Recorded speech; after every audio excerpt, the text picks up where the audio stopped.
बेनकनहळ्ळी श्री महालक्ष्मी यात्रेला भक्तिभावात प्रारंभ। बेनकनहळ्ळी गणेशपूर तालुका जिल्हा बेळगाव येथे 33 वर्षांनंतर भरत असलेल्या श्री महालक्ष्मी यात्रेला आज मंगळवारी सकाळी अपूर्व उत्साहात आणि जल्लोषात भक्तिभावाने प्रारंभ झाला। बेनकनहळ्ळी येथे आजपासून सुरू झालेली श्री महालक्ष्मी देवीची यात्रा अजून सलग 9 दिवस चालणार आहे। या यात्रेसाठी आज पहिल्याच दिवशी सकाळपासून पंचक्रोशीतील शेकडो भाविकांनी बेनकनहळ्ळी येथे हजेरी लावली होती। त्यांच्या उपस्थितीत सकाळपासूनच दुपारपर्यंत भंडाऱ्याची उधळण करत देवीच्या जय जयकारात रथ ओढण्याचा कार्यक्रम अपूर्व उत्साहात पार पडला। यावेळी झालेल्या सामूहिक आरती प्रसंगी मंदिर परिसरातील रस्ते भाविकांनी फुलून गेले होते।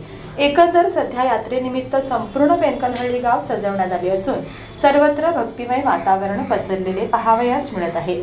त्यानुसार आज मंगळवारी 23 एप्रिल 2024 रोजी देवीची यात्रा भरत असून आज सकाळी 7 वाजून 1 मिनिटांनी अक्षतारोपण कार्यक्रम झाला।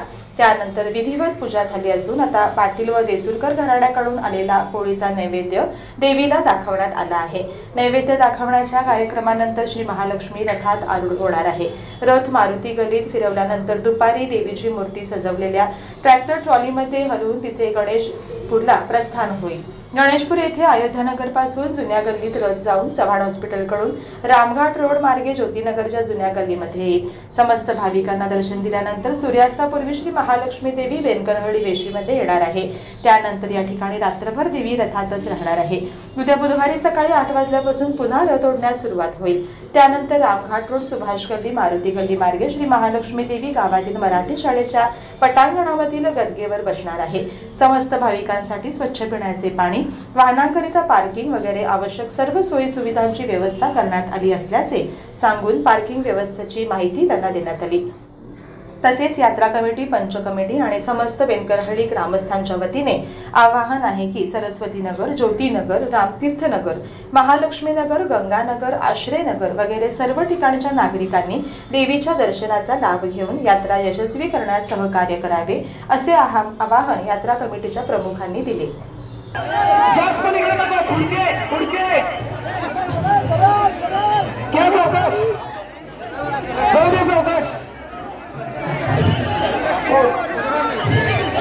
पाठीमागच्याने थोडा हलकासा रथ लढून धरायचा होता, धावणाला पुढा समोर उतार।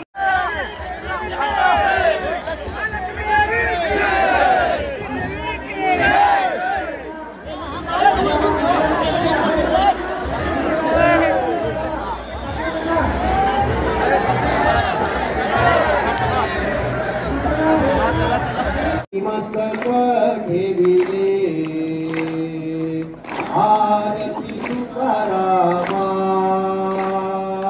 आरती तुकारामा, स्वामी नामा, सचिदानंद मूर्ती, सचिदानंद मूर्ती, आयता कवी आमा, आरती तुकारामा। असेल त्याने मैकडे यायचं आहे। या ठिकाणी भक्त देणगी देण्यासाठी आलेले आहेत, त्यांची देणगी स्वीकारा। आज सकाळी ठीक 7:01 अक्षतारोपणचा कार्यक्रम अगदी शहाण्यापर्यंत संपन्न पडलेला आहे। आता रथ ओढण्याचा कार्यक्रम चालू झालेला आहे। भाविकांना भरपूर उत्स्फूर्तता वाढलेली आहे। भाविकांना येण्यासाठी सुद्धा पार्किंगची व्यवस्था व्यवस्थित केलेली आहे।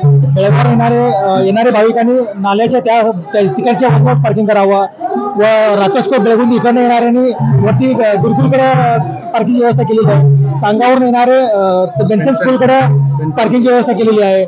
उचगाव व शिंदोळीच्या मार्गाने येणारे भाविकांना तिथे शाळेकडेच वरती त्या सुवेगाव रोडला तिथे व्यवस्था छान केलेली आहे। भाविकांनी सगळ्यांनी नोंद घेऊन व्यवस्थित जत्रा पार पडण्यासाठी सगळ्यांनी आम्हाला सहकार्य करावे ही सगळ्यांना विनंती आहे।